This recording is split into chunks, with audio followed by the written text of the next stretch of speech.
Good morning. So I just rambled on for more than 5 minutes and it wasn't even recording. So anyway, I just want to say again, happy hump day. And it happens in this it's hump day, right? So you can't control some of that. You can't control the outcome, and that's what I was talking about. You can only control the perception and the principles of life approach. So I'm talking about change, and I had so much good information. You know how like when you're God driven and you're just things come out that are positive and inspirational, and then people say, "What'd you just say?" And I say, "I don't know," because it was God. So anyway, I'm reading First Things First, and I've read it years ago, and so I'm rereading some leadership books and things that are going to help me to become a better leader. And so, what I want to share with you is what I was talking about originally was change and the transitions that we go through as we're trying to add more to our life, and whether it's your purpose or your calling. You're adding more, maybe creative time. You're adding more exercise time. You want to add, friendship time, or social time, or spiritual time in your day.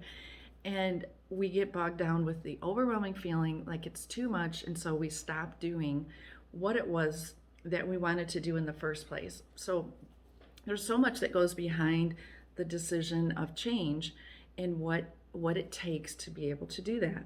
And so what I wanted to share is just a couple of things that I'm reading about today, but remind you that change takes combustion. And the more it takes effort behind that. And so it takes your learning, it takes organization, maybe creating some systems. It takes a new mindset, which is huge, about what it is that you want to do in order to have more in your life, or to be more, or to do more and serve. And so the biggest thing that I hope that you're doing is that whatever you're changing or whatever you're doing is to create a bigger purpose in your life of serving. And that's what I feel that my purpose for being here on earth is to share encouragement and inspire people for change. So, learning how to redream, how to recreate more in your life, how to restore a dream, how to be brave. That's like my biggest thing, is it takes courage to change.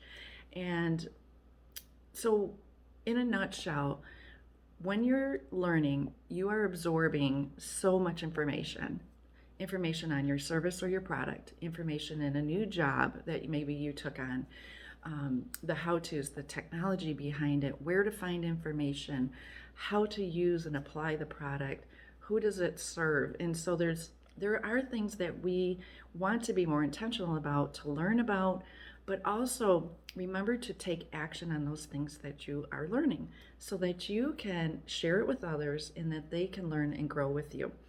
So, one of the things I posted yesterday was about you can't manage time and you can't manage people. And the reason behind why I feel that way is because, and this book reminded me about that, First Things First by Stephen Covey, is that change and choices should be driven from the laws of life and the principles of life. And there are 7 principles of the laws of attraction.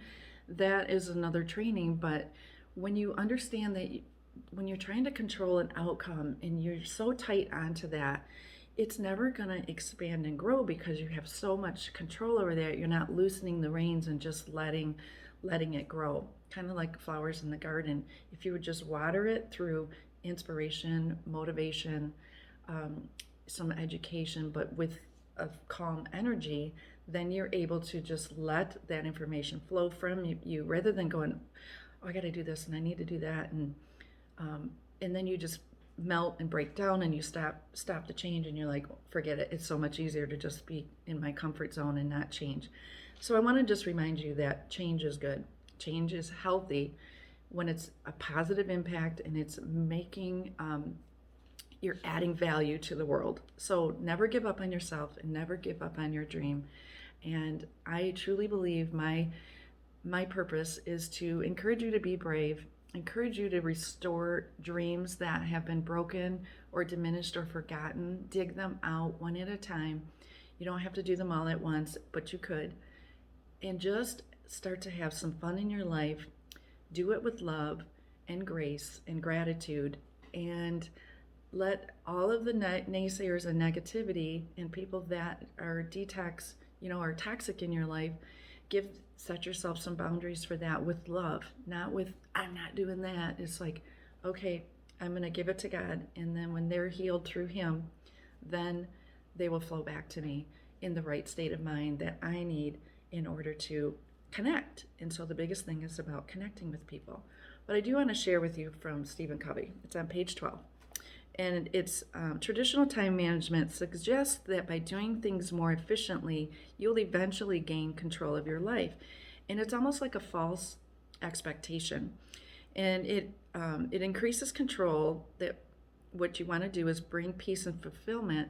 We think that by having that control of our life, the organization, the systems, and all of these to-dos and checklists, that it's going to bring more peace into our life. Well, Stephen Covey disagrees, and so do I. I totally believe that. I posted again yesterday that you can't manage people and you can't manage time because it's not real. There's nothing realistic about time other than it will continue to go. So where are you investing what you need? Are you prioritizing the right things to do, or are you like reacting? They go on to say that basing our happiness on our ability to control everything is futile. While we do control our choice of action, we cannot control the consequences of our choices. Universal laws or principles do. So you know by that, with every choice that you make, there will be a consequence. It will be either good or it will be bad. It's kind of like working with our kids. Their choices. If we don't give them consequences, whether it's the reward and recognition and great job and encouragement and praising them to success, are you equally giving them a consequence if they are doing the wrong thing? Are you taking away controllers? Are you taking their phone away? Or taking their keys to their car? And just saying, no, this until your behavior changes or improves, you're not going to be rewarded with these things based on your choices. I had to learn that because I always wanted to please everybody, and I would wait until I was really angry until I never gave a consequence. I would just blow up. So what I had to learn as a mother is to set boundaries and set consequences earlier, right in the moment. So that's just a mom tip. Okay, they go on to say that they suggest the idea provides key insight into the frustration. So when you're trying to control time and all of those things, that it provides the insight into the key frustration people have with the traditional time management approach to life. Are you one of those people? Do you find yourself struggling and getting overwhelmed and frustrated, and it's just so much that you just shut down? So in the book, they present a dramatically different approach to time management. It's a principle-centered approach, which I totally agree with. It transcends traditional prescription of faster, harder, smarter, and more, rather than offering you a new compass clock.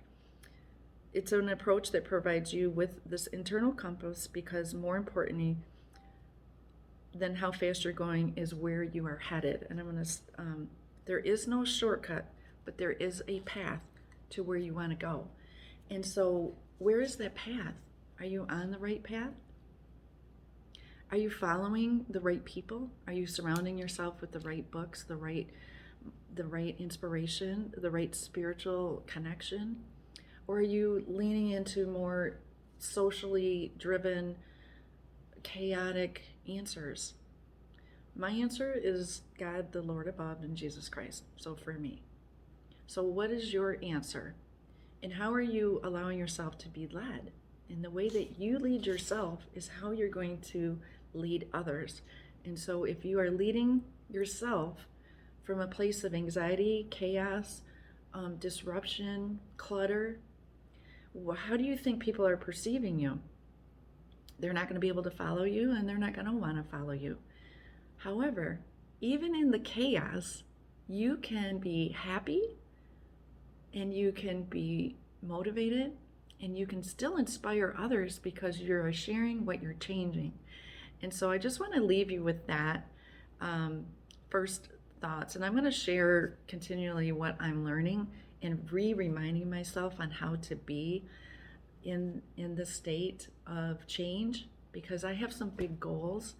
I have some big goals for my family. I have some big goals for myself as a leader and as a mom and as a friend and as a woman of encouraging and influencing. I want to be able to influence from the right perspective and not from a place of getting, but from a place of giving. So I will leave you with that today. I hope that if you got anything, what's your takeaway? Just put a little message down below. I would like to hear your voice and share with me what maybe your changes. Do you have any struggles? And let's work together to move you forward. Okay, have a great Wednesday, and looking forward to this journey together.